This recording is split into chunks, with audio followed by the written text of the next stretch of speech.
ካህን ጓደኛ አይደለም። ካህን አባት ነው። ካህን ምንድነው? አባት ነው። አባት ደግሞ ልጅ ሲያጠፋ መቆጣት አለበት። ቅዱስ ዮሐንስ አፈወርቅ የእግዚአብሔር ቤት ሆስፒታል እንጂ ፍርድ ቤት አይደለችም ይላል። የእግዚአብሔር ቤት ሆስፒታል እንጂ ምን አይደለችም? ፍርድ ቤት አይደለችም። ክስ የምታቀርብባት አይደለችም። ሆስፒታል ክስ የሚቀርብበት ተቋም አይደለም። ሆስፒታል የታመሙ ሰዎች የሚታከሙበት ነው። ደማቸው የሚፈሱ ሰዎች ደማቸው እንዲቆም እርዳታ የሚደረግበት ቦታ እንጂ ሌላ ክስ የሚሰማበት አንዱ የሚታሰርበት አንዱ የሚፈታበት ቦታ አይደለም። ወደ ቤተ እግዚአብሔርም ስንመጣ የራሳችንን ኃጢአት መናዘዝና የራሳችንን ቁስል መፈወስ እንጂ ሌሎች ሰዎችን በማይመለከታቸው ነገር ማስገባት አያስፈልግም። እግዚአብሔር ገንዘቡን ሳይሆን የሚፈልገው ሰውየውን ነው። እግዚአብሔር ስልጣናችሁን ሳይሆን የሚፈልገው እናንተን ነው።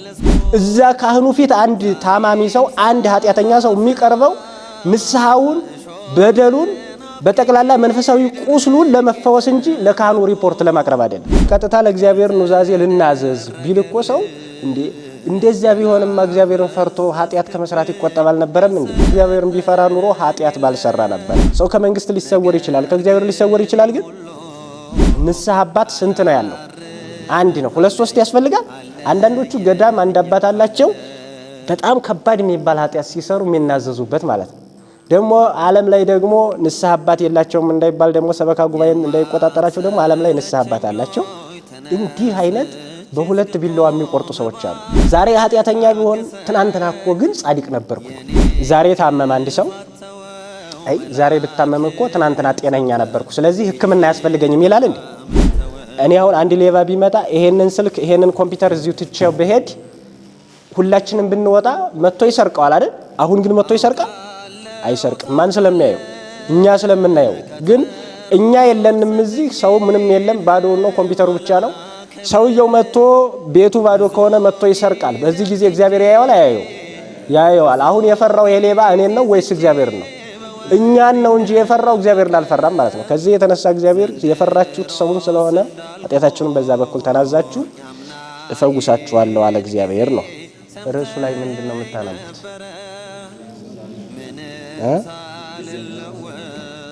ጊዜ ንስሐ ማለት ምን ማለት ነው?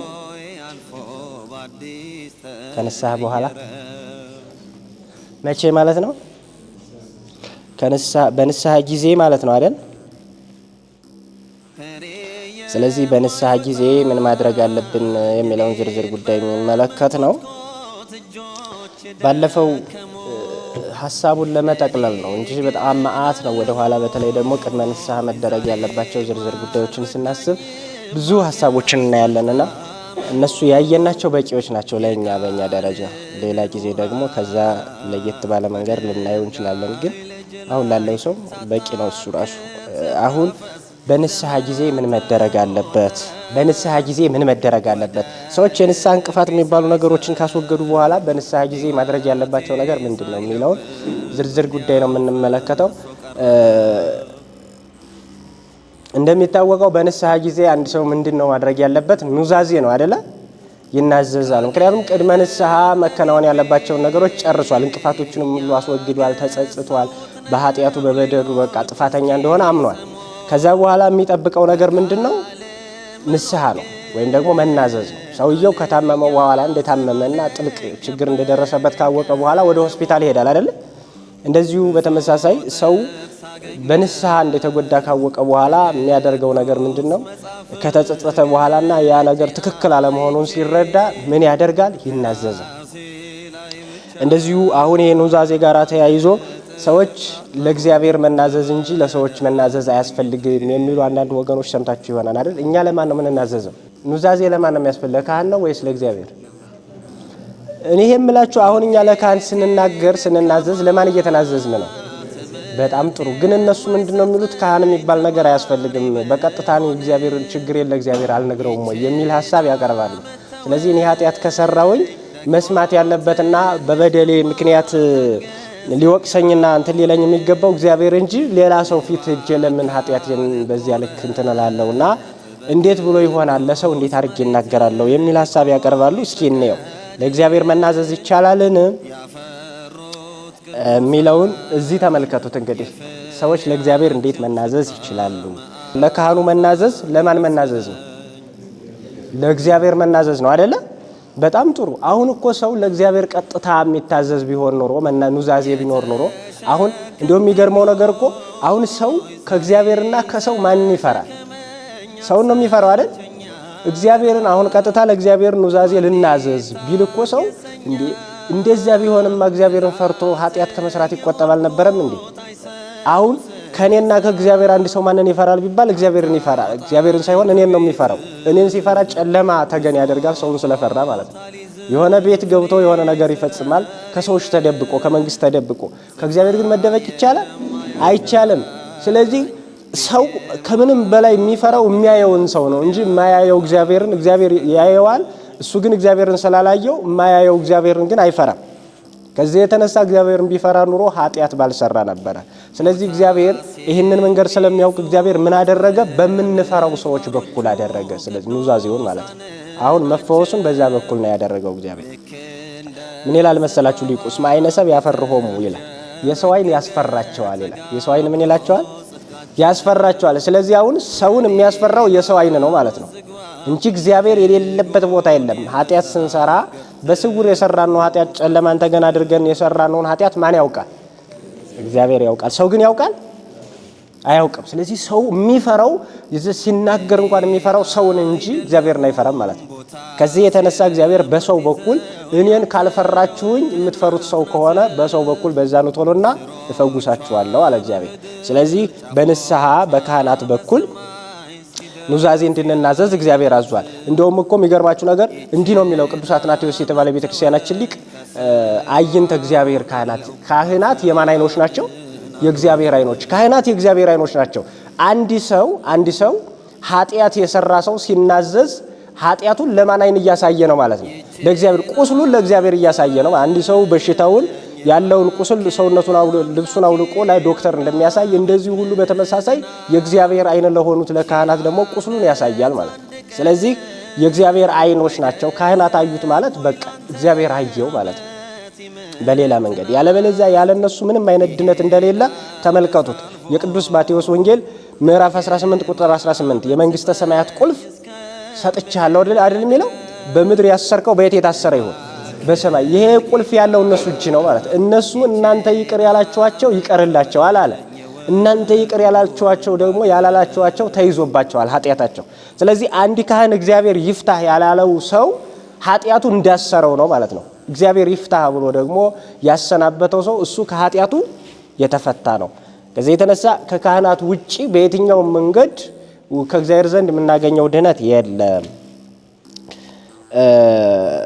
ለምሳሌ አይታችሁ ከሆነ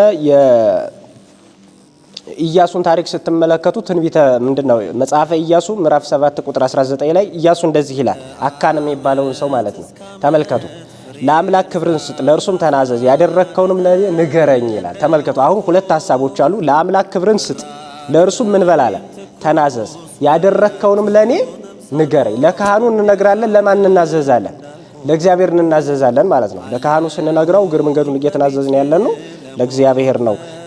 እግር መንገዱን ኦሪት ዘሌዋውያን ምዕራፍ 5 ቁጥር 6 ላይ ስትመለከቱ የኦሪትን ስርዓት ዝርዝር ጉዳይ ያወራቸዋል። እና የኦሪት ስርዓት አንድ ሰው በሽተኛ ሲሆን በኃጢአት ሲጠቃ ወደ ካህኑ መጥቶ ኃጢአቱን ይናገራል፣ ይናዘዛል ማለት ነው።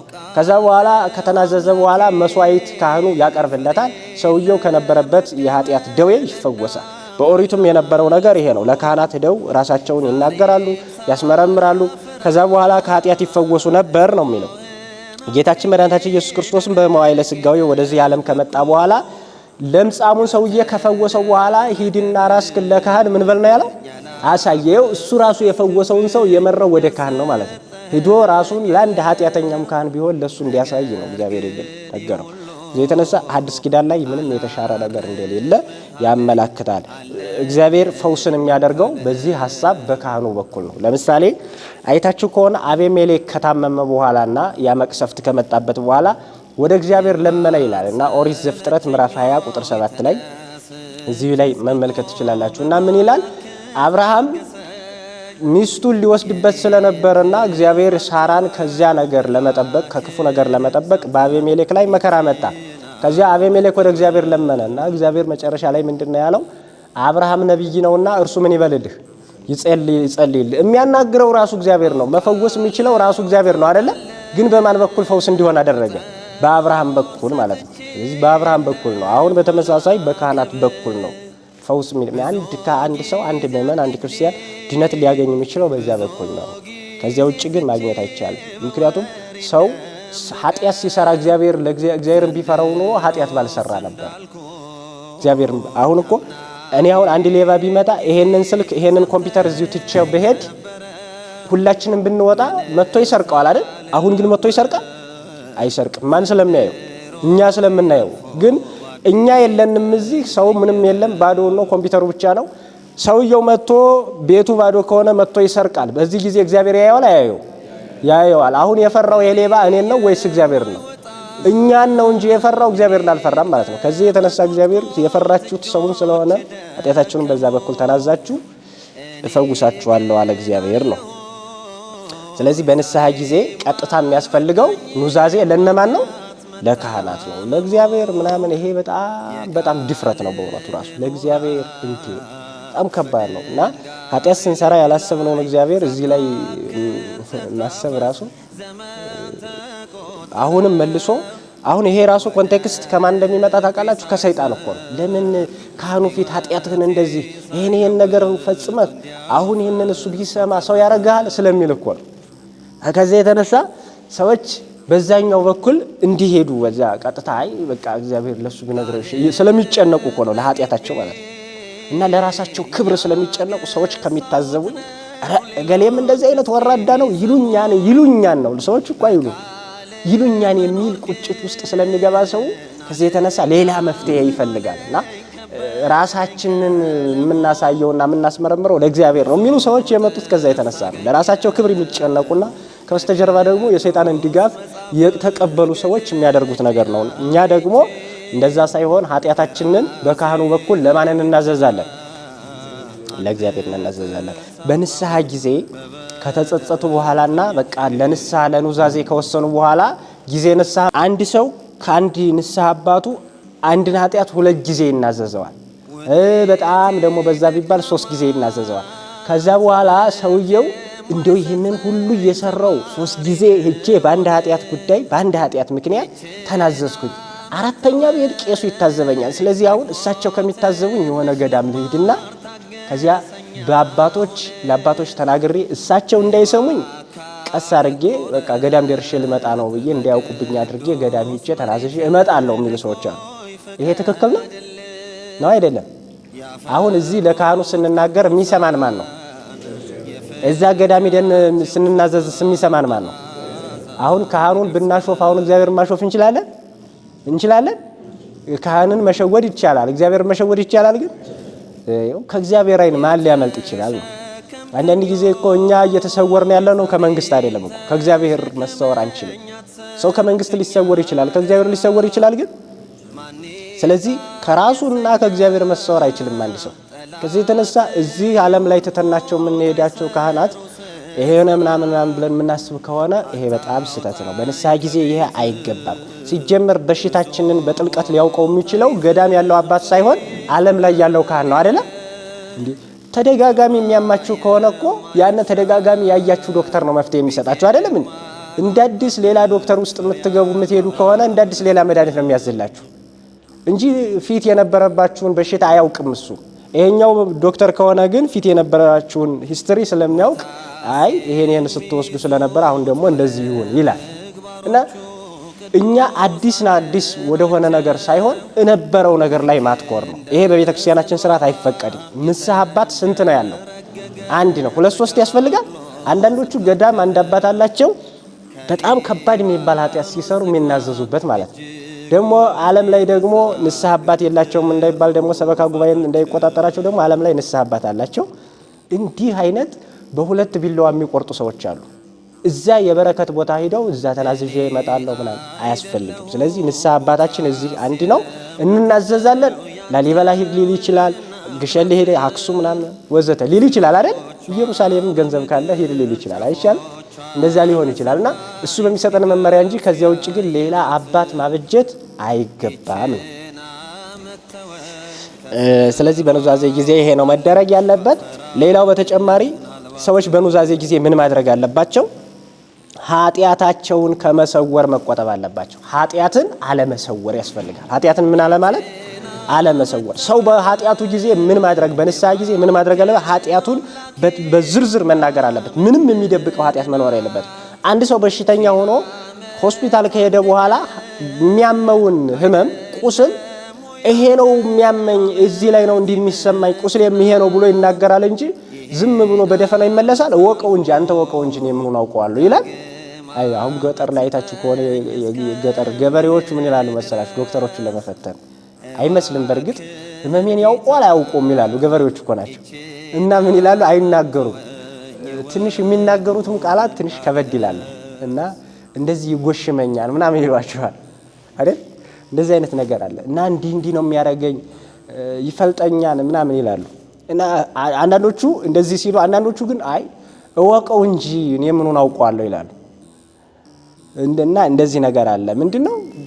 በሽታን በትክክል ስሜትን መናገር ነው። እዚህ ወደ ንስሐ ስንመጣ እዛኛውም ሰውየው ዝም ብለው እወቀው ከተባለ በደፈናው ዶክተሩም ይቸገራል አይደል?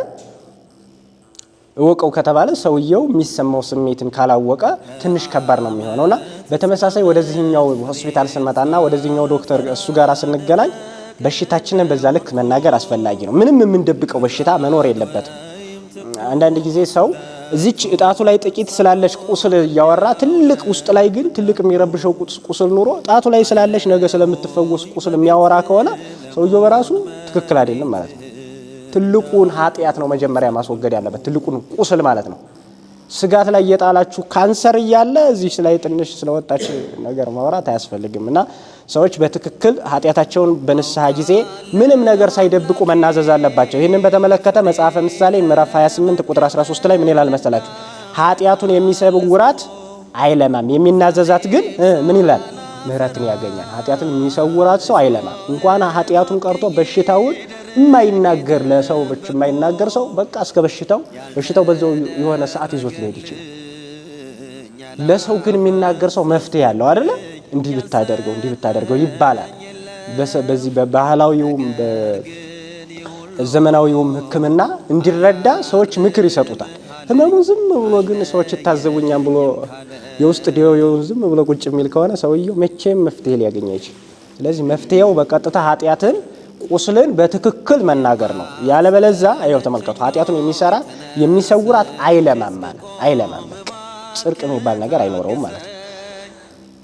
ይሄንን በተመለከተ ጌታችን መድኃኒታችን ኢየሱስ ክርስቶስ እንዲህ አለ። ምን አለ መሰላችሁ? ትንኝን የምታጠሩ የቅዱስ ዮሐንስ ማቴዎስ ወንጌል ምዕራፍ 23 ቁጥር 24 ላይ ስትመለከቱ ጸሐፍት ፈሪሳውያንን እንዲህ አላቸው ይላል። ትንኝን የምታጠሩ ግመልን ግን ምን የምትውጡ አላቸው ይላል። ይሄ ማለት ምን? እነዚህ ሰዎች ጥቃቅን የሆኑ ኃጢአቶች ላይ የሚያተኩሩ ትልቁን ኃጢአት ግን የሚደብቁ ሰዎች ናቸው። ትልልቁን እየተው ትንንሿን ነገር ላይ ግን የሚያተኩሩ። አሁን አይታችሁ ከሆነ አይሁድ ምን ያደርጋሉ መሰላችሁ? ሰንበት ተሽሯል ምናምን ላይ ነው ትኩረታቸው አይደለ? ስንት ነገር ግን ይፈጸማል። አሁን የነሱ ጉዳይ ሰንበት መሻርና አለመሻር ላይ ነው ያሉት። ክርስቶስን የሚከሱበትም አንዱ ጉዳይ እሱ ነው። በሰንበት ሰዎች እየፈወሰ የሞቱትን እያስነሳ ድውያንን ለምጻምን እያነጻ በሽተኞች ባልጋ የነበሩ ሰዎችን አልጋቸውን ተሸክመው እንዲሄዱ እያደረገ ነው አይደለ? ትልቁ ጉዳይ የሰው መዳን ነው። የነሱ ግን የሚያንገበግባቸው በሰንበት ሰዎች ሸክም መሸከማቸው ነው። እና እንዲህ አይነት ጥቃቅን ነገሮች ብቻ ዝም ብሎ ትንንሽ የማይረባ ነገር ላይ የሚያተኩሩ ትልቁን ኃጢአት ግን የሚሰውሩ ሰዎች ናቸው። እና እናንተ ጥቃቅኑን ትንኝን የምታጠሩ ግን ግመልን ደግሞ የምትውጡ ናችሁ ብሎ ገለጻቸው ይላልና እንደ አንዲት እናት ናት። ሰምታችሁ ከሆነ አንዲት እናት እንደው አባቴ እንደው በሰንበት ቆሎ በላለው ወፍጮ እንደ መፍጨት ይቆጠርብኝ ይሆን ወይ አለች የተባለችውን ሴት ታውቃላችሁ? እና እንደዛ የሆኑ ማለት ነው። አሁን የዚች ሴት ችግሯ በሰንበት ቆሎ መቆርጠም ነው እንዴ? ስንት ችግር አለ። እና እንዲህ ጥቃቅን የሆኑ ነገሮችን መናገር የሚፈልጉ ትልልቅ ኃጢአታቸውን ግን መናገር የማይፈልጉ ሰዎች አሉ። ይሄ ክርስቶስ ለገመለ ትውጡ ገመሉን የምትውጡ ትንኝን ግን የምታጠሩ ያላቸው የጸሐፍት ፈሪሳውያን እንትን ነውና፣ ስለዚህ በንስሐ ጊዜ ሰዎች ኃጢአታቸውን በትክክል ለካህኑ ምን ማለት አለባቸው? መናገር አለባቸው ነው። ደግሞ ኃጢአትን ካልተናገራችሁት ራሱ ሰላም የሚባል ነገር አይሰጥም። ሰውየው የሆነ ትንሽ ነገር ተናግሮ ተመለሰ አይደል? ሰውየውን ሰላም የነሳው የሆነ ነገር ነው፣ ውስጥ ላይ ያለው ነገር ማለት ነው። ምንም መረጋጋት የሚባል ነገር የለም። ቃየል ይሆናል፣ ይቅበዘበዛል አይደል? ይቅበዘበዛል። ስለዚህ እንደዚህ አይነት ነገር እንዳይገጥም ክርስቲያኖች ምን ማድረግ አለባቸው ቢባል ኃጢአታቸውን በትክክል ለማን መናገር አለባቸው? ከዛ በመቀጠል በንስሐ ጊዜ ክርስቲያኖች ምን ማድረግ አለባቸው? ለክብር መጨነቅ የሚባል ነገርን ከራሳቸው ማራቅ አለባቸው። ለምን መጨነቅ? ለክብር። ይሄ ብዙ ሰዎችን እያጠፋ ነው። አሁን ባለፈው እንዳልኳችሁ ከንስሐ በፊት ያነሳውላችሁ ይመስለኛል። ሰዎች በንስሐቸው ጊዜ ንስሐ በሚወስዱ ሰዓት አሁን የሚያስጨንቃቸው ክብራቸው ነው። እገሊት ቤተክርስቲያን የምታሰራው አገሊት እንዲህ አሉኝ፣ እንደዚህ አይነት ነገር ትፈጽማለች እንዴ ይሉኛል ካህኑ የሚል ይሉኝታ ውስጥ ሰዎች ይገባሉ፣ የሚል ግምት ውስጥ ይገባሉ። ዘካሪው አገሊት፣ ዘማሪው አገሊት። አንዳንድ ጊዜ እኮ በቤተክርስቲያን ተቀምጠው እኮ ንስሐ የማይገቡ ሰዎች ታውቃላችሁ። ቤተክርስቲያን ተቀምጠው ቅርብ ሆነው ግን ንስሐ የማይገቡ የሆኑ ሰዎች አሉ አይደል? ዘማሪያን ነን የሚሉ የሆነ አገልጋዮች ነን የሚሉ ምናምን ንስሐ አይገቡ። ንስሐ ለሁሉ የተሰራ አይደል? ግን እንዲህ ነው እኮ ተመልከቱ። ወቀደምትን ይከውኑ ድረ የሚል አለ ጌታችን ኢየሱስ ክርስቶስ የተናገረው አይደል? ፊተኞች ኋለኞች ይሆናሉ። ከኋላ ያሉት መተው ሲተርፉ እነሱ ከፊት ለፊት ናቸው። ከፊት ለፊት ዝም ብለው ይቀራሉ በዚህ እና የምህረት በር የሚባለው ነገር ይዘጋባቸዋል። ክርስቶስ ይመጣል። እንደዛ እንደ አምስቱ ደናግል ጥበበኞች ደናግላን እንደነዛ በር ይዘጋባቸዋል። እና በቤቱ ያለን የብረት በር እንዳይዘጋ ጥንቃቄ ማድረግ ያስፈልጋል። ክርስቲያኖች ያን እንዲሆን መፍቀድ የለባቸውም። እና ያ የሚመጣው ከክብራችን ከመጨነቃችን የተነሳ ነው። ከኛ ክብርና ከእግዚአብሔር ማን ነው መብለጥ ያለበት? ስለዚህ እሱ ነው የሚያስፈልገው ትልቅ ክብር። አሁን ጠቅላይ ሚኒስትሩ ሲታመሙ ይታከማሉ አይታከሙ? አክማችሁ ታውቃላችሁ?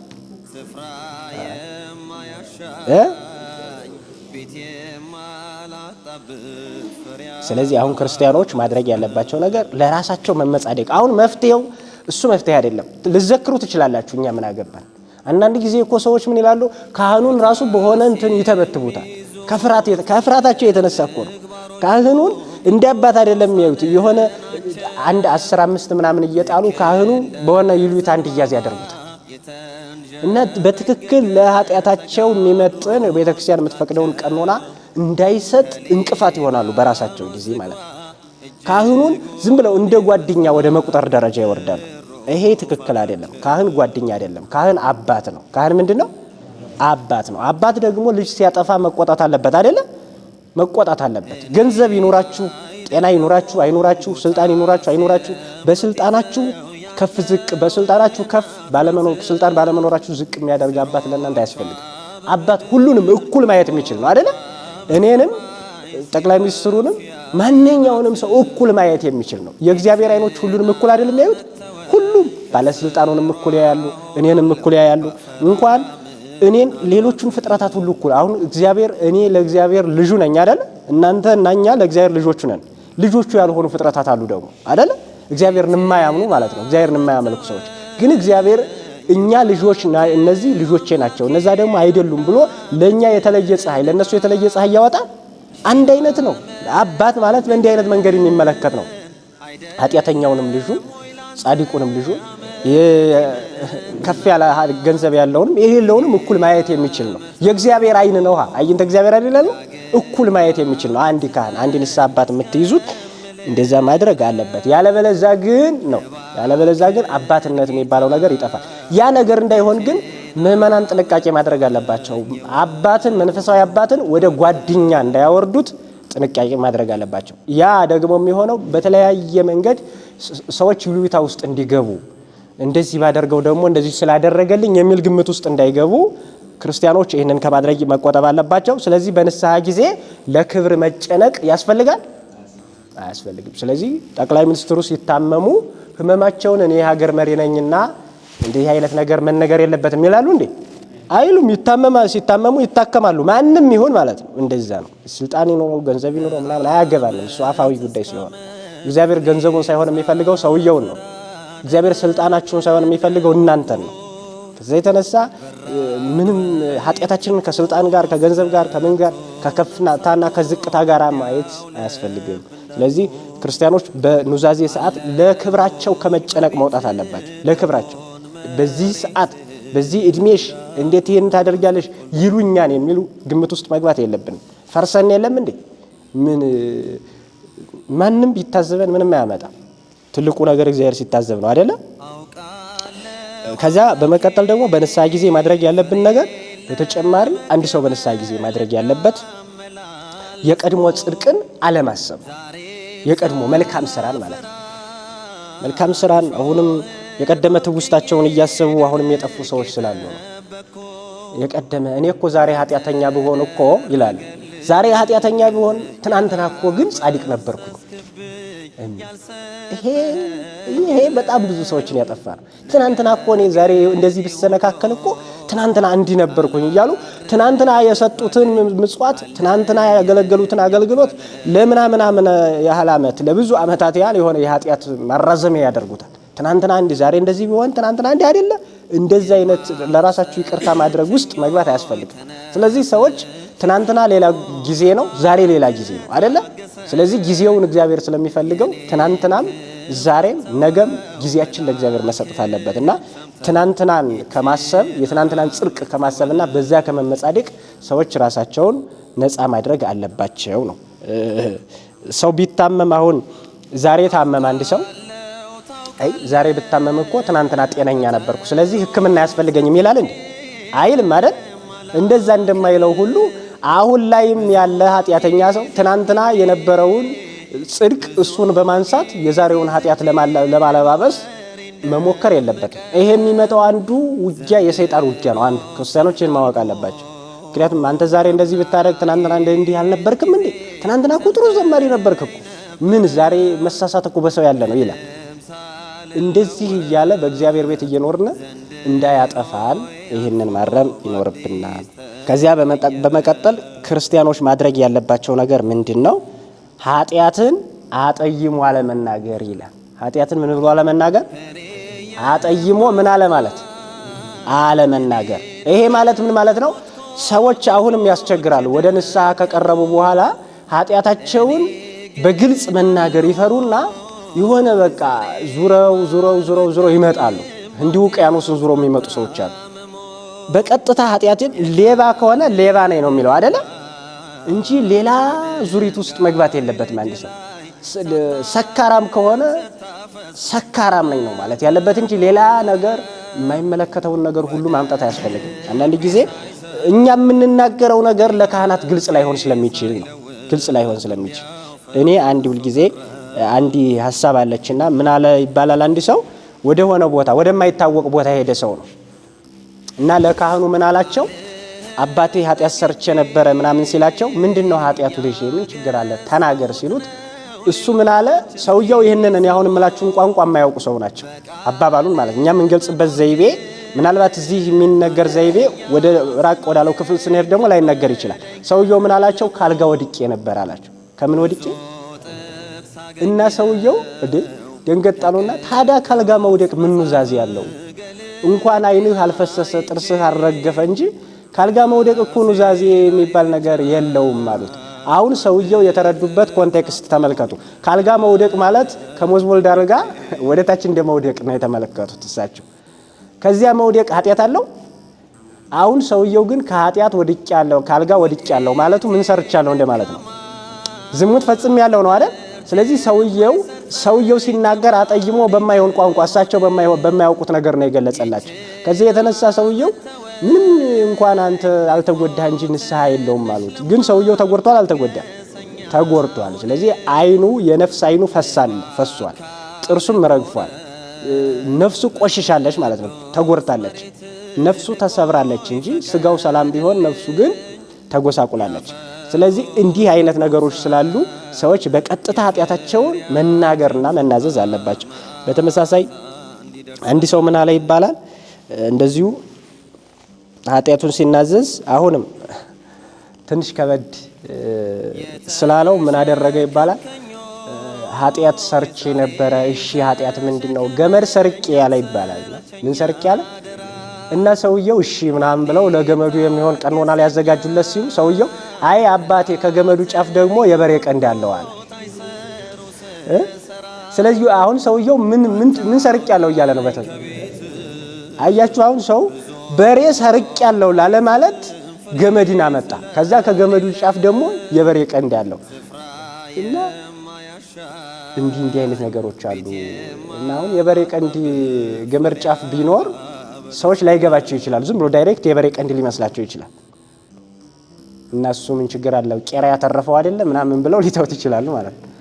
እንደዚህ አይነት ነገር ውስጥ እንዳይገቡ በትክክል ኃጢአታችንን መናዘዝ ያስፈልጋል። ከዚያ በመቀጠል ደግሞ ኃጢአታችንን በምንናዘዝ ሰዓት ሰዎች በንስሐ ጊዜ ማድረግ ያለባቸው ሌሎችን አለመክሰስ ያስፈልጋል። ሌሎችን ምን አለ ማለት አለመክሰስ። አሁን የብዙ ሰዎች ሁኔታ ደግሞ እንዲህ አይነት ነገሮች ይታዩባቸዋል አንዳንዱ ሰዎች። ምክንያቱም ራሳቸውን ከለላ ለማድረግ ሲፈልጉ ምን ይላሉ መሰላችሁ? አይ እኔ እኮ ይሄንን ኃጢአት ስሰራው እኮ እኔ ወድጄ አይደለም እኮ እነገሌ ነገር እነሱ እንዲህ ያደርጉኝ ነበረ፣ ገሊትም ደግሞ እንዲህ አድርጋኝ በዚህ ሁኔታ እንደዚህ ሆንኩኝ ብለው የሚናገሩ ሰዎች ስላሉ ነው። አያስፈልግም። ሌላ ሰው መዘርዘር አያስፈልግም። እኔ ጠራኝ፣ ከቤቱ ጠራኝ፣ እንደዚህ ጋበዘኝ፣ ከዛ በኋላ እንደዚህ ሆንኩ፣ ከዛ ወደ ራሴን አላውቅም ምናምን እንደዚህ አያስፈልግም። ኃጢአታችን በትክክል ሌላ ሰው ሳንናገር ሌላ ሰው ሳንጠልፍ በትክክል ኃጢአታችንን መናገር አለብን እንጂ ሌላ ሰው በንስሐ ጊዜ መክሰስ አያስፈልግም። ንስሐ በራሱ የይቅርታ ቦታ ነው አይደለ? ሰዎች የይቅርታ ቦታ ላይ ቆመው ሌላ ወንጀል መፈጸም የለባቸው። ሌላ ሰው መጥራት እኔ እየተናዘዝኩ እናንተን መጠራ ከሆነ ኃጢአት እየሰራው ነው አይደለም? እየሰራው ነው። ስለዚህ ሌላ መንፈሳዊ ኃጢአት እየፈጸምኩ ነው በእግዚአብሔር ቤት። ቤተ እግዚአብሔር ደግሞ አለ ቅዱስ ዮሐንስ አፈወርቅ የእግዚአብሔር ቤት ሆስፒታል እንጂ ፍርድ ቤት አይደለችም ይላል። የእግዚአብሔር ቤት ሆስፒታል እንጂ ምን አይደለችም? ፍርድ ቤት አይደለችም። ክስ የምታቀርብባት አይደለችም። ሆስፒታል ክስ የሚቀርብበት ተቋም አይደለም። ሆስፒታል የታመሙ ሰዎች የሚታከሙበት ነው። ደማቸው የሚፈሱ ሰዎች ደማቸው እንዲቆም እርዳታ የሚደረግበት ቦታ እንጂ ሌላ ክስ የሚሰማበት አንዱ የሚታሰርበት አንዱ የሚፈታበት ቦታ አይደለም። ወደ ቤተ እግዚአብሔርም ስንመጣ የራሳችንን ኃጢአት መናዘዝና የራሳችንን ቁስል መፈወስ እንጂ ሌሎች ሰዎችን በማይመለከታቸው ነገር ማስገባት አያስፈልግም። ለዚህ ማሳያ የሚሆነው ኦሪት ዘፍጥረት ምዕራፍ 3 ቁጥር 12 ላይ ስትመለከቱ አዳም ከሳተ በኋላ እንዲህ አለ። አዳም ምን ሆንክ ሲለው ጌታ የሰጠኝ ሴት ምን አለችኝ ነው ያለው? አሳተችኝ። አሁን አሳተችኝ እንዲህ አይነት ነገር ማለት ነው። እኔ አልሳትኩም። ሰውየው ግን ተሳትፏል አልተሳተፈም? በዚህ ውስጥ ራሱ እኮ ነው የተሳተፈ፣ አልተናዘዘም በትክክል ማለት ነው። ሰዎች ሌላ ሰው ጠርንፈው የሚያመጡ ከሆነና ሌላ ሰዎችን በዚያ ላይ የሚከሱ ከሆነ አንደኛ ሌላ ወንጀል እየፈጸሙ ነው፣ ሁለተኛ ደግሞ በትክክል ኃጢአታቸውን እየተናዘዙ አይደለም ማለት ነው። ጥፋተኛ እንዳልሆኑ እየተሰማቸው አይደለም። እዛ ካህኑ ፊት አንድ ታማሚ ሰው አንድ ኃጢአተኛ ሰው የሚቀርበው ንስሐውን በደሉን በጠቅላላ መንፈሳዊ ቁስሉን ለመፈወስ እንጂ ለካህኑ ሪፖርት ለማቅረብ አይደለም። ስለዚህ ይሄንን ጥንቃቄ ማድረግ ያስፈልጋል። ይህንን ማወቅ ከአንድ ክርስቲያን ይጠበቃል። ስለዚህ ላይ ይበቃናል ለዛሬው። ቀጣይ ከዚህ በመቀጠል ያሉ እንትኖችን እናስኬዳለን። ለነበረን ሰዓትና ጊዜ አባቶቻችን አምላክ ለባህሪ እግዚአብሔር ስሙ የተመሰገነ ይሁን።